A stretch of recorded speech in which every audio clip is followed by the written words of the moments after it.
Good day, ladies and gentlemen. Welcome to the Multiverse of Entertainment podcast. This is your TV and movie podcast. My name is James. Thank you for coming in today. I do appreciate it. And this is episode 17. Can you believe it? Episode 17. And we're talking about probably one of the better video game adapted movies that we've ever had or ever seen thus far in the world of movies. We are talking Hitman film from 2007. Been looking forward to this one. Just literally watched it before recording just to get up to speed and remember all like what the film was, and damn how good the movie was. I can't wait to talk about it. Really good. Pleasure to watch it. We'll get to that in a second. I'd just like to say thank you everybody for listening to our last two episodes, episode 15 and 16, which were Inspector Gadget and Orville as well, joined by my friend Aaron, aka Sassy Bear Clarence. Please go and check him out on all social medias. His links are in each of those episodes in the description. And I'd just like to say thank you for listening to them. The Inspector Gadget episode was a lot of fun. Really good episode to do. Especially going down memory lane and just reliving that movie. How good / bad it was. Orville, my opinion, with me, probably not the best episode I've produced on this show. Just for the simple reason is that of the lack of knowledge. And I felt in myself after I listened back to it that I didn't give the show the justice it deserved. So I have decided, I don't know when I'm going to do it, but I will revisit Orville in a later episode further down the line.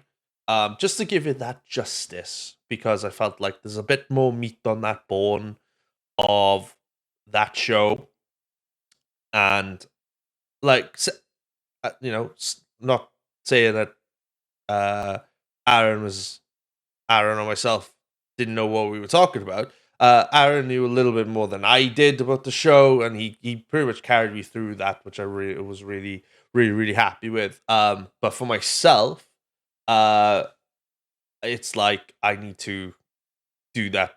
That seems to be like a show that does it justice. But so far, the response of the show of that episode has been really positive, really good. I will probably have Sassy Bear on that episode as well, because he literally carried me through that episode, and I couldn't thank him enough for that. However, today I'm running solo on this episode, and I thought not to keep like these intros long. They're usually pretty short, but I thought I'd do something really fun today and add a new little segment into the podcast. I haven't really come up with the name for it yet, but it's a segment where we're going to dive into the weekly news of entertainment. If anything pops out, then I'm just like, oh, I might want to talk about this. So at the moment, I'd like to introduce you to my new segment on this podcast. I'm going to call it the Multiversal News.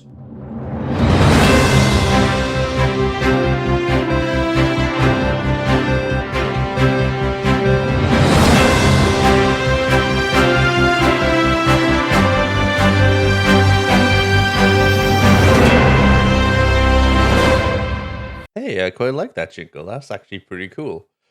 So we've been impacted with a lot of news this week, entertainment-wise, and probably going to start off with a big one today. On Wednesday, Kevin Spacey's trial concluded. For those of you who've been living under a rock, Kevin Spacey was accused of sexual offenses on 4 men between 2001 and 2013. There was a big news scandal about this. can't remember when this first broke. Was it 2016, 17? I have no idea. During this, Kevin Spacey was taken off TV, the House of Cards show was taken off air, and a lot of other his projects were taken down. But on Wednesday, after a 3-week trial of evidences, both prosecution and by the prosecution and the defense, the jury in London uh, reached a verdict where Kevin Spacey was cleared of all charges. Um, Despite what people say about, you know, the situation, sexual assault or sexual offenses is wrong. We all know this. However, we do have this thing in the world where it's innocent till proven guilty, and when news like this breaks out, most of the time it's comes out as true, and it's awful. It's really, really awful, and it shouldn't be happening. Shouldn't exist in society, and everyone who causes it should burn in hell. All right. That being said, when news like this gets broken out and whatnot, the internet does like to run with it, just to see how, just to like run with it before not hearing the facts of like, oh well, is this and that, he's this and he's that, and we don't know, do we? We don't know the facts until it gets into court and whatnot. But you know, Kevin Spacey, he's been cleared of all of it now. All the evidence was given. 3-week trial, and hopefully, the guy can now move on. Nobody knows if he's going to go back into acting. I'm pretty sure because of this, his reputation is probably damaged beyond repair. Who knows? See what happens. But good news to see. Good news to see Kevin Spacey being cleared of this. So hopefully, fingers crossed. We'll keep an eye on that. Next bit of news we have is, let me get my thing up here. The Oppenheimer sex scene has sparked some outrage in India. I've not seen the Oppenheimer movie, but I've heard it's really, really good. It's been really positive in the in the world of cinema, especially with the Barbie show, Barbie movie as well, which we'll get to in a bit. But apparently, folks in India have been very, very skeptical and have been planning to boycott the movie. I can't say much about this because me personally, I don't like sex scenes in movies, and for me, it's like there's just no point in them, depending on the on the movie. For me, I don't like it. It doesn't bother me that much, but obviously, this is having like a bit of a effect in it. So there's that bit of news. Not very much on that. There's not very few details. It was just broken not too long ago, so we'll find out. Barbie. Speaking of Oppenheimer, the Oppenheimer and Barbie movies seem to keep bouncing back and forth between number one slots.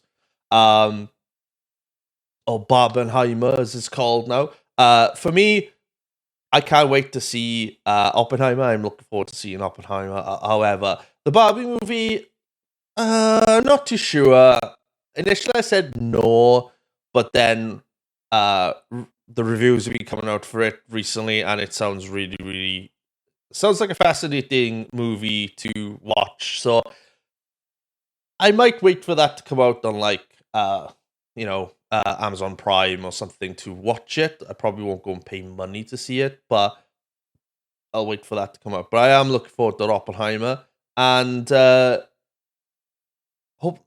by the looks of it, these movies are going to stay in the cinema for quite a long time because of how much success they're bringing in. So fingers crossed. Wish them more success on that. And then finally, the US Hollywood stars have walked out. As we know, the US strikes are going on right now, and it has affected the Emmy Awards. The Emmy Awards have been postponed until further notice, really. Until these strikes are sorted out. Obviously, you can't have an award show without the actors, and if they're all striking right now, then what's the point of putting on an award show? So, which is really good for the Emmys and good for the actors and the writers. Hopefully, they can get this sorted out as well. As a big movie goer, I think it'll be a good thing for them to not only start making movies again, but hopefully, like these corporations and these big Hollywood studios will sort their act out and treat actors more. By the looks of it, majority is the reasons because the technology is in Hollywood is changing, and some actors fear that especially the corporation of AI, that AI could replace actors with certain scenes or certain movies, which I can understand 100%. AI is like a brand new thing that's coming out right now, and there's no need for it. There's no need for it in in Hollywood unless it's for certain things like what is it? Marvel Secret Invasion. The intro for that was created by AI, which is a really good opening. For stuff for like opening titles and whatnot, great, absolutely fantastic. However, if it's just for like it's to replace actors, then I don't think that's a good idea. But fingers crossed, I stand behind the strikes, and I hope everybody comes out of it with what they want as well. And that is the news. Thank you for listening to the news. Let's get back to our regular programming.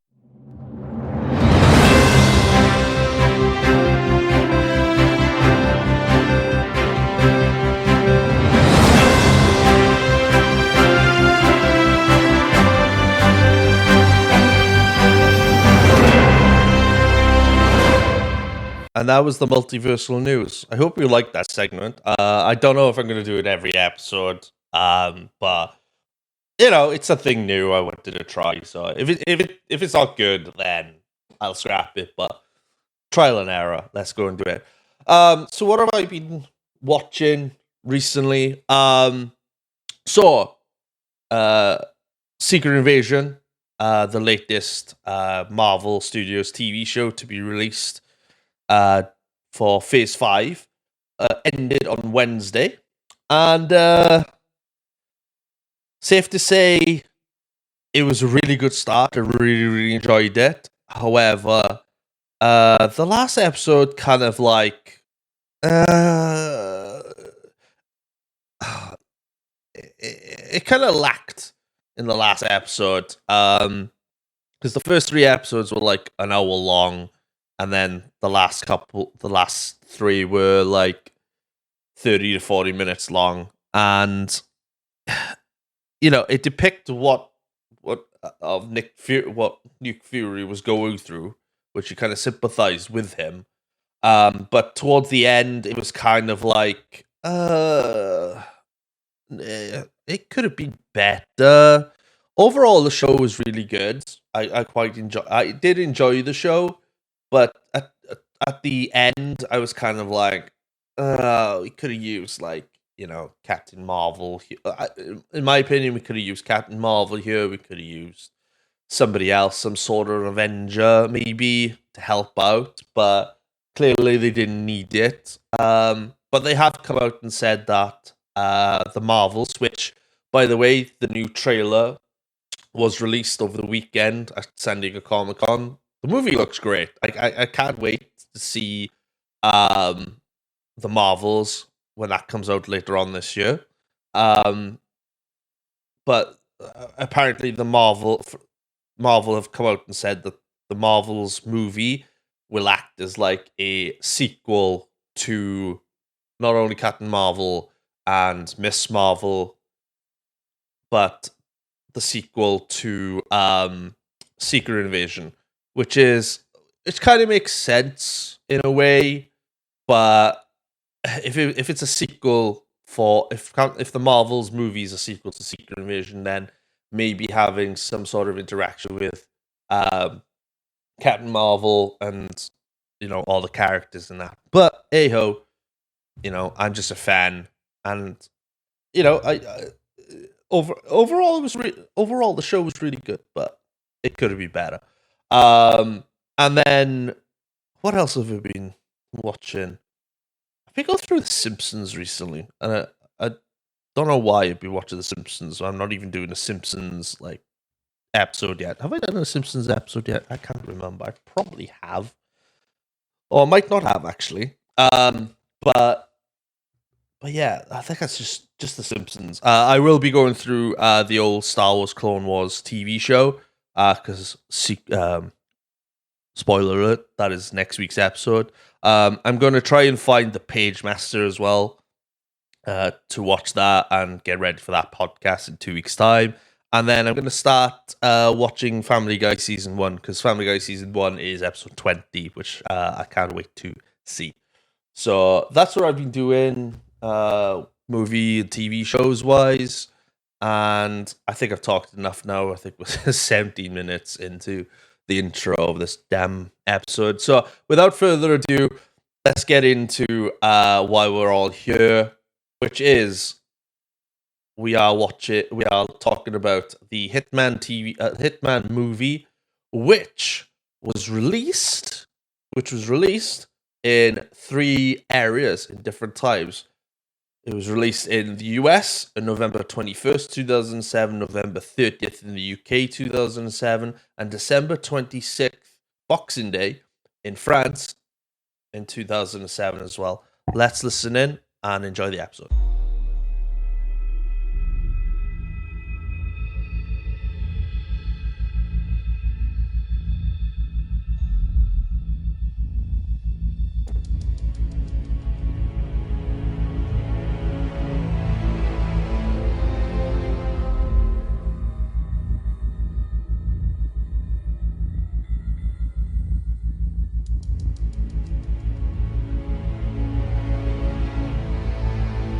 Such ominous music, isn't it? When you listen to the soundtrack of this movie, it's like, oof, sounds like the video games of Hitman. So Hitman. Wow, where do I start with this movie? As we all know, like the video game movie genre is never ever never good by history. By this time, we've talked about the Super Mario Brothers movie, and I can't remember what other game movies had come out previously before this movie. But just by looking at this film, how they filmed it, how much care and attention and detail this movie has, you could sense the love and respect of the movies made by the movie makers. Not only by the movie makers, the directors, the producers, everyone that works behind the scenes, the music as well, but the actors as well. You could tell the passion of the actors love love the story, what the story is, and how the characters are portrayed through the movie. Where we talk about casting wise is absolutely fantastic. We've got Timothy Oliphant, who plays Agent 47. You would have seen him in other movies such as Die Hard 4.0 over here in the UK. I can't remember what they called it in America. I think it was Live Free and Die Hard or something like that. But this one, he's really, really good to this, and a good array of actors in this as well. Really, really good. So the plot is generalization. Hitman is a 2007 action thriller movie directed by Xavier Jeans, based on the video game series of the same name. Agent 47 is a professional hitman engineered to be an assassin by the organization. He is brought. He becomes a excuse me, a signatory in a political conspiracy, which finds him pursued by both Interpol and the FBC. So pretty much the movie is centered on Agent 47, obviously, where he is asked to he's been given a job by Diana, who is the lady, the computer that we all know and love from the games. She has tasked him to take out the Russian president, but the client wants it to be a public affair. He wants the public to see it. He does it, kills the president, goes off. Sorry, I hit the microphone there. Goes off, does it, and then thinks he's clear. However, he gets told that there is a witness due to a witness that has seen this. So he has to go and eliminate the witness, which is it Nikita? Oh, Nika. Sorry, Nika. And he sees her in the street, got a photo of her, about to kill her, but then realizes, wait, she's never seen me before, so there's a reason for this. 47 questions it further. Diana doesn't respond, and he thinks he's been set up. However, Diana rings him and says, yeah, you've been compromised. Somebody set you up. And then he goes off on this wild adventure then to figure out who the hell set him up, which obviously, spoiler alert, if you haven't seen the movie, leads up to him confronting the president and ultimately assassinate the president. Now, through this movie, it's such an action thrill. Everything you expect from a Hitman film, from a Hitman game, you get in this film. Start for the opening. The opening is ominous, to say the least. You get a snippet of young agent assassins, having their barcodes tattooed in the back of their heads, which is a trademark of 47 and all the assassins, and of the organization as well. You see them training not only hand-to-hand combat, but intelligence as well, and obviously weapons training.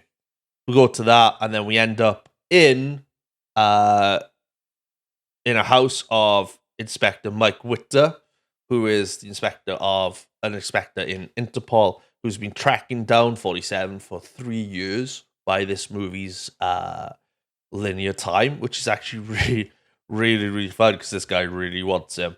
And you get to see it's the first meeting, but it's not the first meeting. It's the first time they've sat down and actually went face to face. Even though even though Witter is after 47, 47 has come into his house, killed another agent for that, stop that agent from killing his family and whatnot. So they're talking about what is what makes a good man, or are you a good 47 asking, are you a good man?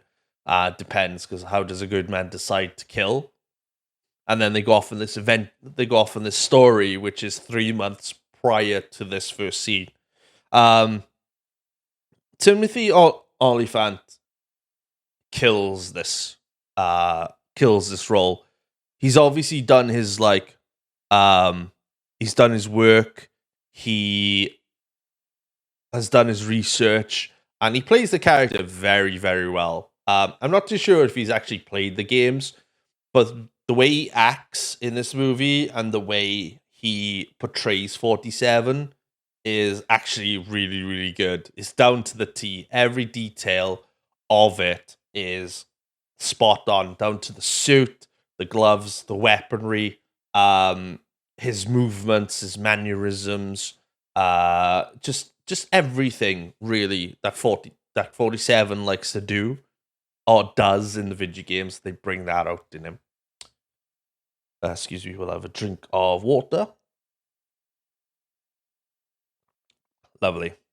The movie's intense, full of suspense, and plenty of action. Again, exactly like the video games. If you like Hitman video games, you will love this show because you'll love this movie because again, it's down to the T. It's exactly down to the T of this movie, and we cannot complain about this. I can't complain about it whatsoever. I love it. It's really good. We've talked about the look of the look of 47 is very detailed.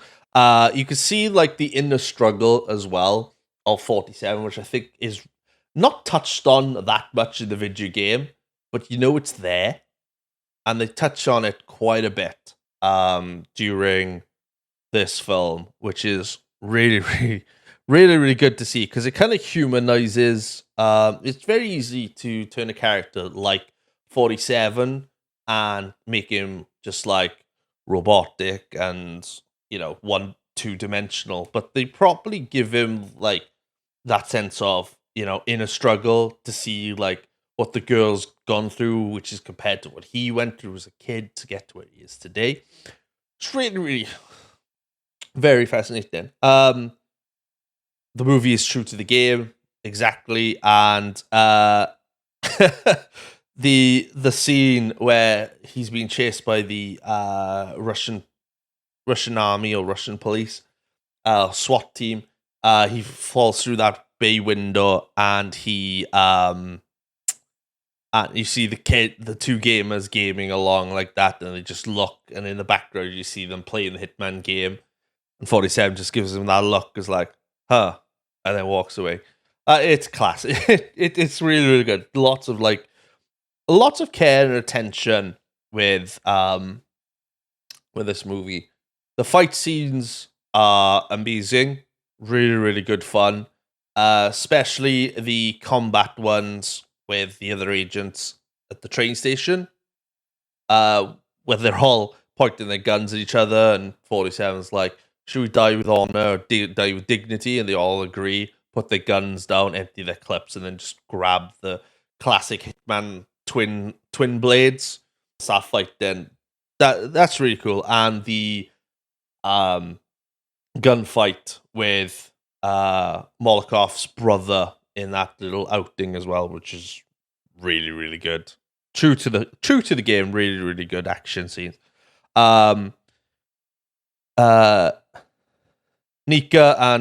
Nika's flirting with 47 is just, I find it hilarious. It's really, really funny. She's trying to humanize him, trying to get more out of him, but he's like, nah, fuck this. Especially when she's like trying to seduce him, and he just like injects it with like a knockout serum. It's just absolutely fantastic. It's really, really good.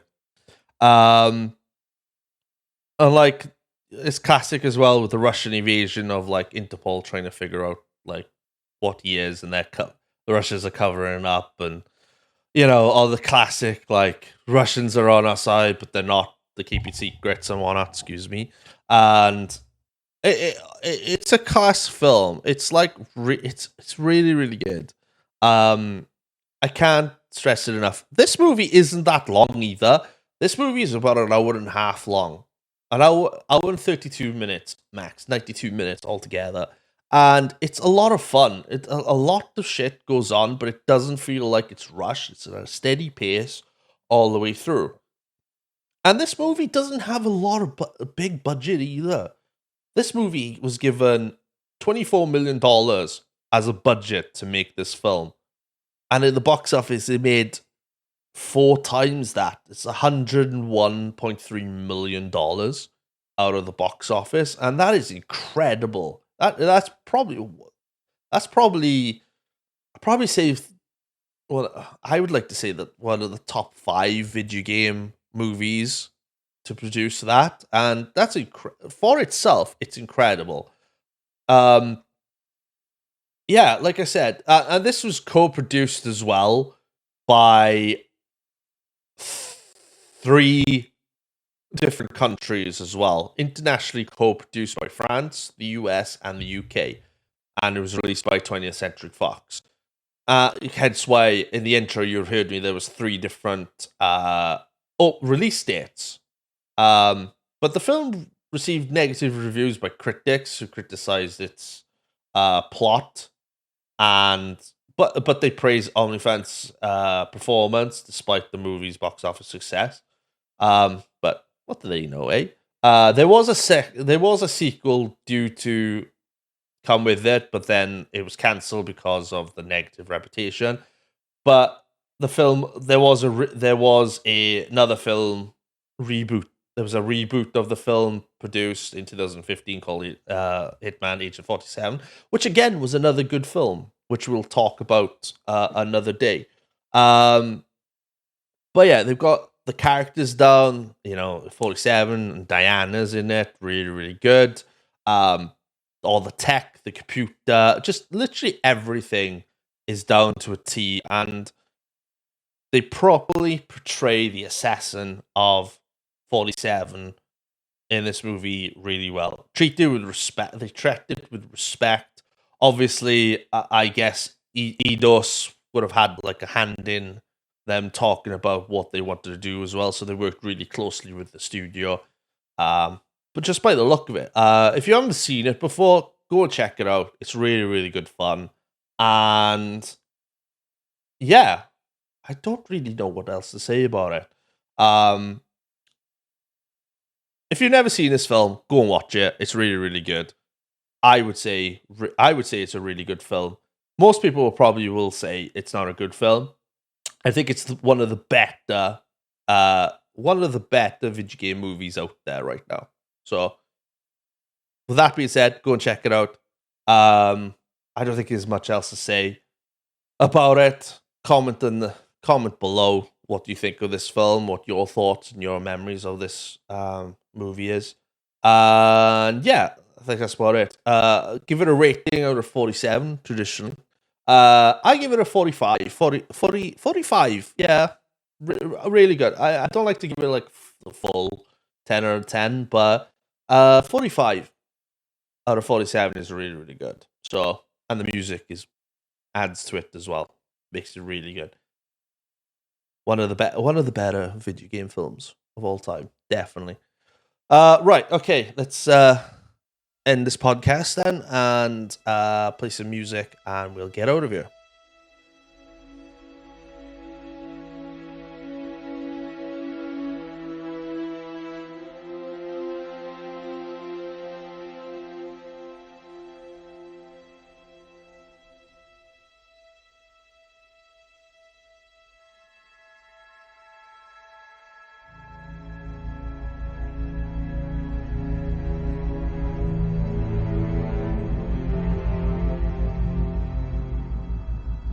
And that was episode 17 of the Multiverse of Entertainment podcast. Thank you very much for listening and tuning in today. I do appreciate it. Don't forget to follow us on our social media.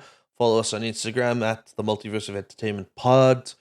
Follow us on TikTok as well at Mo Podcast as well, where each week you will get a little snippet of each episode of the new episode coming out each week. And also as well, if you're listening to us right now, you can catch us on Spotify, Apple Podcast, Amazon Music, and now Google Podcasts as well. And just check us out everywhere. Just search the Multiverse of Entertainment Podcast. Give us a follow and give us a review. Please give us a review. I'd like to know what you guys think of this podcast, what I can improve on, what could be better, what I could do without. And if somebody messages in comments saying, yeah, we could do without you, then I'll just laugh at it and just move on from it. All right. So we'll be back next week for another episode. We're going back into the TV universe, and this one's really going to be a good one. We're going to be talking about we're going to be talking about not Lego. We're going to be talking. We're going to be talking about Star Wars: Clone Wars, the original Clone Wars cartoon, not the modern one that we're all used to, the 3D one, the 2D one that was created by the same gentleman who created Dexter's Laboratory. We'll check that out. That's on Disney Plus right now. Other than that, catch you next week, guys. Have a good one. Stay nerdy, and let's rock out with the intro. Or the outro, I should say. I haven't got a really good outro thing to say, but oh well. The truth is out there.